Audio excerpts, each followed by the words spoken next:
पंतप्रधान नरेंद्र मोदी आज मुंबई दौऱ्यावर. भारताच्या पहिल्या जागतिक ऑडिओ व्हिज्युअल आणि मनोरंजन शिखर परिषदेचं मोदींच्या हस्ते उद्घाटन होणार. पहलगाम दहशतवादी हल्ल्याप्रकरणी आज सुप्रीम कोर्टात सुनावणी. सुप्रीम कोर्टाच्या निवृत्त न्यायाधीशांमार्फत हल्ल्याच्या चौकशीची मागणी.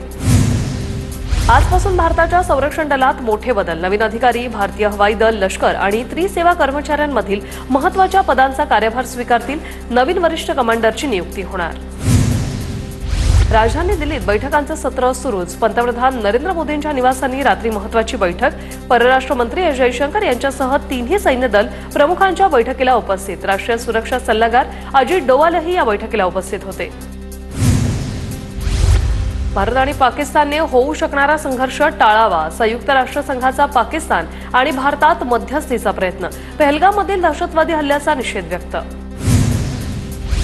झाडांमागून 2 दहशतवादी आले. एंट्री आणि एक्झिट पॉइंटवर 7 जणांची हत्या. हल्ला संपूर्ण रणनीती आखून केलेला. पहलगाम हल्ल्याप्रकरणी एनआयए तपासात माहिती. भारत आणि पाकिस्तानच्या डीजीएमओ सैन्य दलाच्या उच्चस्तरीय अधिकाऱ्यांमध्ये चर्चा.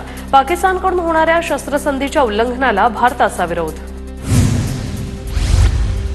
पहलगाममधील हल्ल्यात लष्कर ए तोयबाचा टॉप कमांडर फारुक अहमदचा सहभाग उघड. फारुक अहमद सध्या पीओकेमध्ये लपल्याची एनआयएतील सूत्रांची माहिती. पहलगाम हल्ल्याचा मुद्दा ब्रिटिश संसदेत उपस्थित. वाढत्या तणावाच्या पार्श्वभूमीवर ब्रिटनकडून भारत आणि पाकिस्तानला शांततेचं आवाहन. अनेक ब्रिटिश खासदारांकडून पहलगाम हल्ल्याचा निषेध व्यक्त. पंतप्रधान नरेंद्र मोदींचा रशिया दौरा रद्द. विजय दिवस परेडसाठी मोदी उपस्थित राहणार होते. भारतातील सद्यस्थितीनुसार मोदींचा दौरा रद्द झाल्याची रशिया सरकारकडून माहिती. पाकिस्तानकडे अणुबॉम्ब हल्ल्याआधी शत्रू 10 वेळा विचार करेल. पाकचे माजी पंतप्रधान नवाज शरीफ यांची मुलगी मरियम नवाज यांची दरपोक्ती. आमच्याकडे तुमच्या आधीपासून अणुबॉम्ब आहेत. फारुक अब्दुल्ला यांचं प्रत्युत्तर. जम्मू काश्मीरच्या बांदीपुरातून 3 दहशतवाद्यांना अटक. 3 ग्रेनेड, 1 मॅगझिन आणि 17 गोळ्या पोलिसांकडून जप्त. अधिक तपास सुरू. जम्मू काश्मीरमध्ये एनआयएच्या पथकाकडून तपासाला गती. आतापर्यंत 100हून जास्त स्थानकांची काश्मीरी पोलीस, एनआयए आणि फॉरेन्सिक टीमकडून चौकशी. राष्ट्रीय सुरक्षा सल्लागार मंडळाचं पुनर्गठन. आज पहिली बैठक होण्याची शक्यता. माजी रॉ प्रमुख आलोक जोशी यांची अध्यक्षपदी नियुक्ती तर माजी लष्कर सैनिकांचाही यात सहभाग.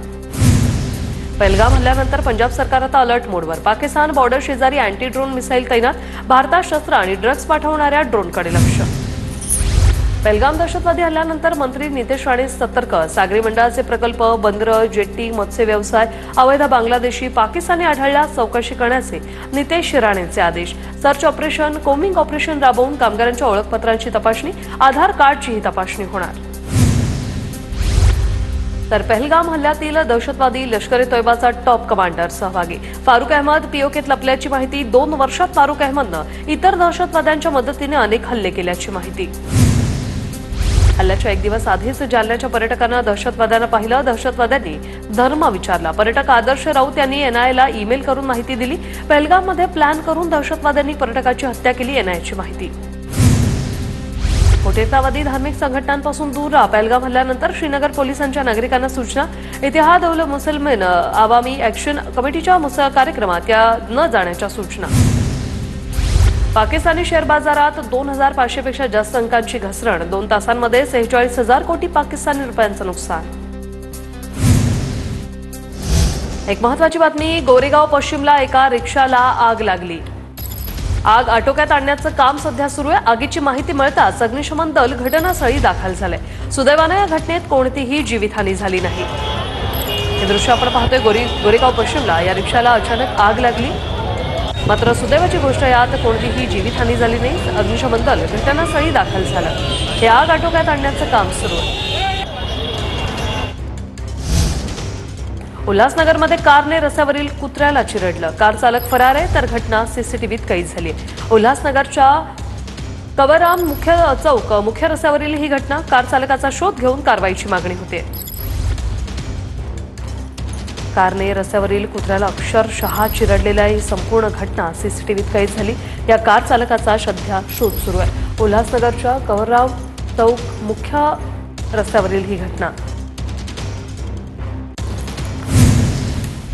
मोदी सरकार देशात जातनिहाय जनगणना करणार. केंद्रीय मंत्रिमंडळाच्या बैठकीत हा मोठा निर्णय. काही राज्यांमधील जातनिहाय जनगणना आणि विरोधी पक्षांच्या सततच्या मागणीनंतर केंद्राचा निर्णय. काँग्रेस आणि मित्रपक्षांनी सत्तेत असताना अनेक दशकं जातीय जनगणनेला विरोध केला. मात्र आजच्या निर्णयानं आर्थिक आणि सामाजिकदृष्ट्या मागास घटकांना सक्षम बनवलं जाईल. वंचितांसाठी प्रगतीचे नवे मार्ग मोकळे होतील. केंद्रीय मंत्री अमित शहांचा काँग्रेसवर निशाणा. जातनिहाय जनगणनेसाठी आम्ही सरकारवर दबाव आणला होता. जातनिहाय जनगणनेची अंमलबजावणी कशी करणार हे सरकारने स्पष्ट करावं. तर आरक्षणातील 50% मर्यादाही हटवायला हवी. राहुल गांधींची मागणी. मोदी सरकारने घेतलेला जातीय जनगणनेचा निर्णय ऐतिहासिक. या निर्णयामुळे सामाजिक न्यायाचा नवा अध्याय सुरू होणार. मुख्यमंत्री देवेंद्र फडणवीसांचा दावा. तर काँग्रेसच्या सरकारने जातीय जनगणनेचा सतत विरोध केल्याची फडणवीसांची टीका. तानाजी सावंतांची राजकारणात अचानक एंट्री झाली. तसंच अचानक बाजूलाही गेले. त्यांना मंत्रिपद मिळालं हेच आश्चर्य. शहाजी बापूंचे तानाजी सावंतांना शाल जोडे. ठाण्यात अनधिकृत बांधकाम, कचरा, पाणी प्रश्न यासह अनेक प्रश्न. मात्र शिंदेंकडून फोडाफोडीचं राजकारण सुरू. केदार दिघेंची शिंदेंवर टीका. हिंदी भाषेवरून मनसेकडून पुणे शहरात बॅनरबाजी. अर्धा देश महाराष्ट्रात येऊन स्वतःचं पोट भरत असेल तर महाराष्ट्राला हिंदी नव्हे तर देशाला मराठी शिकणं गरजेचं. बॅनरवर उल्लेख. धाराशिव येथील जलव्यवस्थापन कृती पंधरवडा कार्यक्रमात पॉलिटिकल वॉर. पाणी प्रश्नावरून खासदार ओमराजे निंबाळकर आणि आमदार राणा जगजितसिंह पाटील यांची एकमेकांवर टीका. सोलापूर बस स्टँडवर युवक काँग्रेसच्या वतीने पाणपोई. खासदार प्रणिती शिंदे यांच्या हस्ते पाणपोईचं उद्घाटन. भिवंडीत महाराष्ट्र गौरव मंगल कलश यात्रेचं जंगी स्वागत. उपमुख्यमंत्री अजित पवार यांच्या संकल्पनेतून राज्यभरात कलश यात्रा सुरू. चंद्रपूरमध्ये जातनिहाय जनगणना करण्याच्या निर्णयाचं ओबीसींकडून स्वागत. फटाके फोडून आनंद साजरा.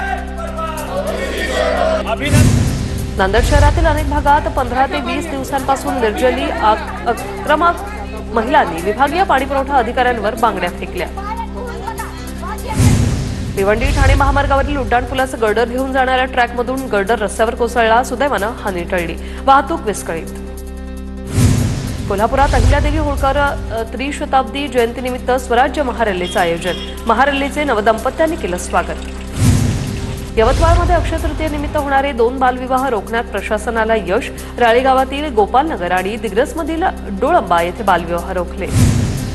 अंबरनाथमध्ये अवैधपणे वास्तव्याला असलेल्या 9 बांगलादेशींना अटक. अंबरनाथ पश्चिम पोलिसांची ही कारवाई.